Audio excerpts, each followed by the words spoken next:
নয় নাম্বার, আমরা যাকে প্রতিনিধি নির্বাচন করব তিনি আমানতদার হবে। কি হবে ভাই? আমানতদার হবে। সূরা নিসা 58 নম্বর আয়াতে আল্লাহ বলেন, ইন্নাল্লাহা ইয়া'মুরুকুম আন তু'আদ্দুল আমানাতি ইলা আহলিহা। আল্লাহ তোমাদেরকে আদেশ করেন তোমরা আমানত যথাযথ জায়গায় পৌঁছে দাও। সহিহ বুখারীর বর্ণনা, রাসূলুল্লাহ সাল্লাল্লাহু আলাইহি সাল্লামকে প্রশ্ন করা হলো, হুজুর কিয়ামত কবে? নবীজি সাল্লাল্লাহু আলাইহি সাল্লাম বললেন, ইদা ফুসিদাল আমরু ইলা গায়রি আহলি ফান্তাজিরিস সাআহ। যখন দায়িত্ব অযোগ্য ব্যক্তিকে দেওয়া হবে তখন কিয়ামতের অপেক্ষা করো। এটা একটা বর্ণনা। আরেক বর্ণনায় রাসূল সাল্লাল্লাহু আলাইহি সাল্লাম বললেন, ইদা দুইয়াতিল আমানা ফান্তাজিরিস সাআহ।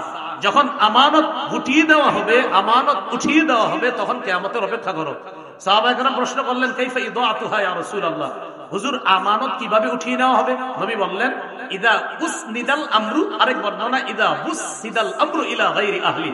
যখন অযোগ্য ব্যক্তিকে দায়িত্ব দেওয়া হবে, এই অযোগ্যকে দায়িত্ব দেওয়া মানে আমানত উঠিয়ে নেওয়া। এখানে একটা বাংলা মনে রাখবেন, যোগ্য ব্যক্তিকে যোগ্যতার আসনে বসানো এটা আমাদের জন্য আমানত, আর যোগ্য ব্যক্তি যোগ্যতার আসনে বসে আমাদের অধিকারগুলো সংরক্ষণ করা এটা ওই দায়িত্বশীল ব্যক্তির জন্য আমানত। আবার বলছি, যোগ্য ব্যক্তিকে যোগ্যতার আসনে বসানো এটা আমাদের জন্য আমানত, আর তিনি ওই আসনে বসে আমাদের অধিকারগুলো যথাযথভাবে আদায় করা এটা তার জন্য আমানত। সর্বশেষ যিনি আমাদের প্রতিনিধি হবে তার গুণ হবে তিনি কোরআন সুন্নাহ অনুযায়ী বিচার করবে। সূরা মাইদা 48, সূরা মাইদা 49, সূরা মাইদা 50 এই আয়াতগুলোর মধ্যে আছে, ইন্না আনজালনা ইলাইকাল কিতাবা বিল হক। আমি আপনার কাছে কোরআন দিয়েছি, এই কোরআন এটা দিয়েছি, এটার মাধ্যমে আপনি বিচার করবেন, সঠিকভাবে বিচার করবেন। শেষের দিকে আছে, আফা হুকমাল জাহিলিয়াতি ইয়াবগুন, তারা কি জাহিলি আইন চায়? আমান আহসানু মিনাল্লাহি হুকমান, আল্লাহর চাইতে শ্রেষ্ঠ উত্তম বিচারক আর কে হতে পারে? এই জন্য আমরা যদি আমাদের বাংলাদেশে আল্লাহর আইন বাস্তবায়ন করতে চাই, আল্লাহর কসম সত্যি বলছি, আমাদের একজন যোগ্য, চার কাজের যোগ্যতা রাখে, 10 গুণে মৌলিক গুণান্বিত এমন কোন ব্যক্তিকে আমাদের দেশের দায়িত্ব দিতে হবে। তাহলে ইনশাআল্লাহ এদেশে সংসদ চলবে কোরআন অনুযায়ী, এদেশের বিভিন্ন পার্লামেন্ট চলবে কোরআন অনুযায়ী।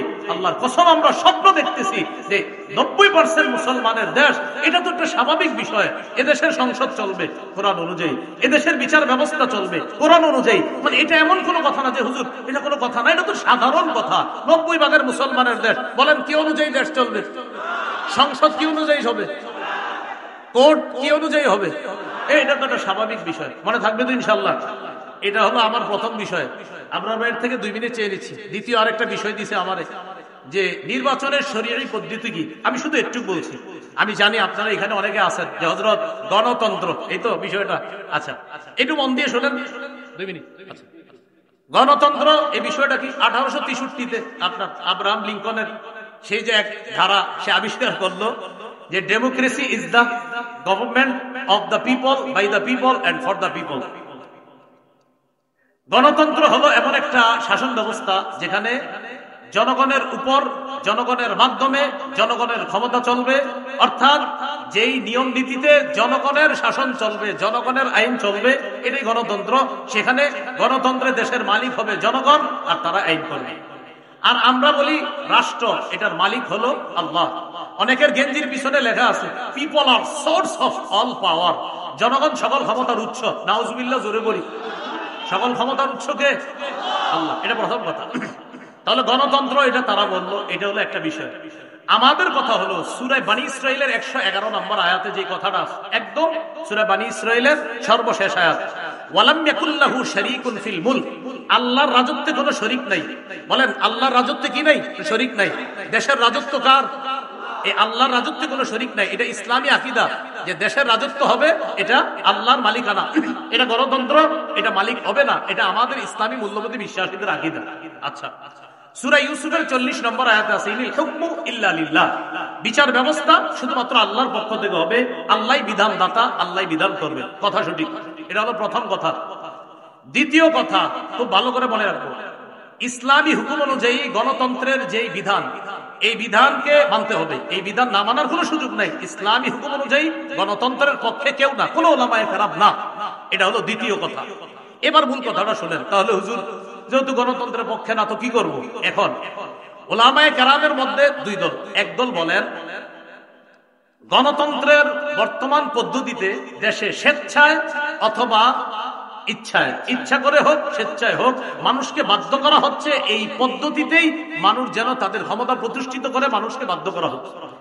বাধ্য করার কারণে উলামায়ে কেরাম আজিমত এবং রুখসতের মাসালার মধ্যে রুখসতটা গ্রহণ করে উলামায়ে কেরাম চিন্তা করলেন, যদি উলামায়ে কেরাম দায়িত্ব না নেয় নাস্তিকদের হাতে দেশ চলে যাবে।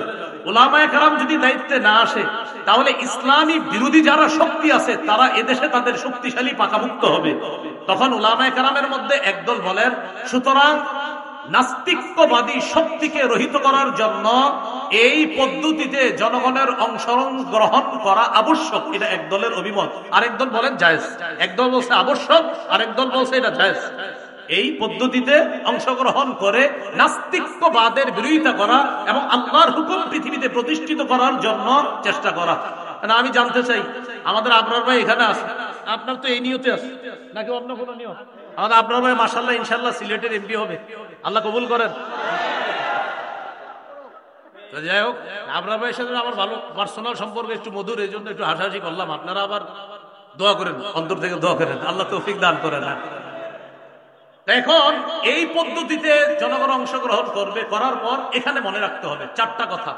বলেন, সাক্ষ্য, সুপারিশ, প্রতিনিধি, আমানত।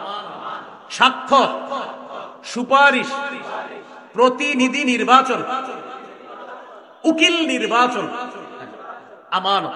এই চারটা কথা।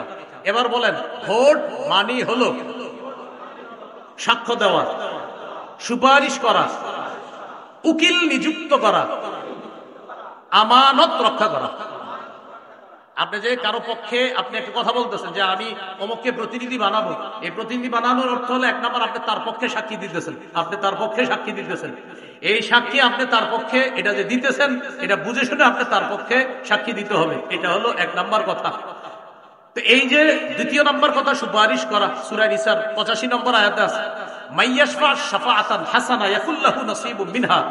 যে সঠিক ব্যাপারে সুপারিশ করবে, সুন্দর সুপারিশ করবে, এটার সওয়াব সে পাবে। মাইয়াশফা শাফাআতান সাইয়্যিআ, আর যে ব্যক্তি খারাপ ব্যাপারে সুপারিশ করবে, ইয়াকুল লাহু কিফলুম মিনহা, সে এটার গুনাহের অংশ পাবে। এবার বুঝেন, একজন আল্লাহওয়ালা ব্যক্তি আর একজন খারাপ ব্যক্তি, একজন তাকওয়াবান মানুষ তাকেও চাইলে আমি নির্বাচন করতে পারি, আর একজন খারাপ মানুষ তাকেও নির্বাচন করতে পারি। এই আল্লাহওয়ালা মানুষকে আমি তার পক্ষে কথা বলা মানে হলো ভালো কাজের সুপারিশ করা, খারাপ মানুষের পক্ষে কথা বলা মানে খারাপ কাজে সুপারিশ করা। খারাপ কাজে যদি সুপারিশ করি কিয়ামতের ময়দানে আল্লাহর কাছে আমাকে দাঁড়াতে হবে। তাহলে এক নাম্বার সাক্ষ্য দেওয়া, আমি সাক্ষ্য দিচ্ছি। দুই নাম্বার আমি সুপারিশ করতেছি। তিন নাম্বার আমি উকিল নিযুক্ত করতেছি, প্রতিনিধি নিযুক্ত করতেছি আমার পক্ষ থেকে। আমরা যাকে দায়িত্বশীল বানাবো তিনি আমাদের পক্ষ থেকে ওকালতি করবে, আমাদের প্রতিনিধিত্ব করবে। চার নাম্বার আমানত। এটা একটা আমানত প্রিয় ভাইয়েরা, এই আমানত যেন অপাত্রে না পড়ে। আর মুফতি শফি রহমতুল্লাহ আলাইহি লেখছেন তিনটা, সাক্ষ্য, সুপারিশ আর হলো প্রতিনিধিত্বের অথরিটি প্রদান করা। এই তিন ক্ষেত্রে মুসলমান বুঝে শুনে পা বাড়াতে হবে। আমি আপনি আগামীতে এই তিনটি বিষয় মাথা রাখবো যে আমি কিন্তু কারো পক্ষে হয়তো সাক্ষী দিতে হবে, আমি কারো পক্ষে সুপারিশ করতে হবে, আমি জনগণের জন্য কাউকে প্রতিনিধি নিযুক্ত করতে হবে। আল্লাহ আমার সাক্ষ্যটা যেন অন্যায়ের পক্ষে না হয়, আমার সুপারিশ যেন অন্যায়ের পক্ষে না হয়, আমি যাকে প্রতিনিধি বানাবো তিনি যেন কোনো খারাপ মানুষ না হয়। প্রিয় ভাইয়ারা, এই তিনটা কথা আরো প্রত্যেকে 10 জনকে জানায় দিবেন যে আগামীতে তিনটা কথা মাথায় রাখবা। আমি যার পক্ষে সুপারিশ করব, আমি যার পক্ষে সুপারিশ করব তিনি ভালো মানুষ হয়, আমি যার পক্ষে সাক্ষ্য দিব তিনি যেন ভালো মানুষ হয়, আমি যাকে প্রতিনিধি বানাবো তিনি যেন ভালো মানুষ হয়। এই কথাটা পরিবারেও আলোচনা করবেন, সারা দেশে আলোচনা করবেন, আরো 10 জনকে জানায় দিবেন, শোনো তুমি কিন্তু সাক্ষ্য দিচ্ছ, এটা ভালোর পক্ষে দিতে হবে। শোনো তুমি সুপারিশ করতেছো, ভালোর পক্ষে সুপারিশ করতে হবে। শোনো তুমি কিন্তু প্রতিনিধি নির্বাচন করতেছো, এই গরিব মানুষগুলার একজন প্রতিনিধি বানাইতেছো, সাবধান খারাপ মানুষকে যেন তুমি প্রতিনিধি না বানাও, ভালো মানুষকে তোমার প্রতিনিধি বানাতে হবে।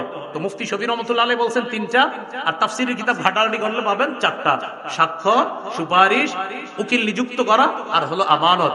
এই চারটি বিষয় সামনের দিকে আমরা রেখে কোরআন সুন্নাহ অনুযায়ী ইনশাআল্লাহ আমাদের পাগুলা যেন সামনে বাড়াতে পারি, উলামায়ে কেরামের পরামর্শে যেন চলতে পারি, আল্লাহ তৌফিক দান করেন। আজকে এইখানে যারা আছেন এই চারটা ক্ষেত্রে আমরা খেয়ানত করব না, হাত তুলে ওয়াদা করি ইনশাআল্লাহ। রাজি আছেন ইনশাআল্লাহ সকলে? আসসালামু আলাইকুম। মুবারকবাদ শাইখুল হাদিস আল্লামা আরিফ বিন জায়গা রাখেন, আমি এই এলাকাটা দেখভাল করব, আর আপনার এটারে হাদিয়া, এটা ঘুষ, এটা হলো ঘুষ, এটা ঘুষ, এটা হাদিয়া না, এটা উপহার না, দিয়ে বলে কি বাসায় কিছু নিয়ে যায়, কিছু খায়েন, তাহলে আমি কি করব? আর না কিছু খায় না, আর আমার জিনিসটা একটু খেয়াল রাখেন। এই যে খেয়াল রাখেন বলাটা, তখন আর এটা হাদিয়া না, এটা ঘুষ হয়ে যায়। 8 নাম্বার।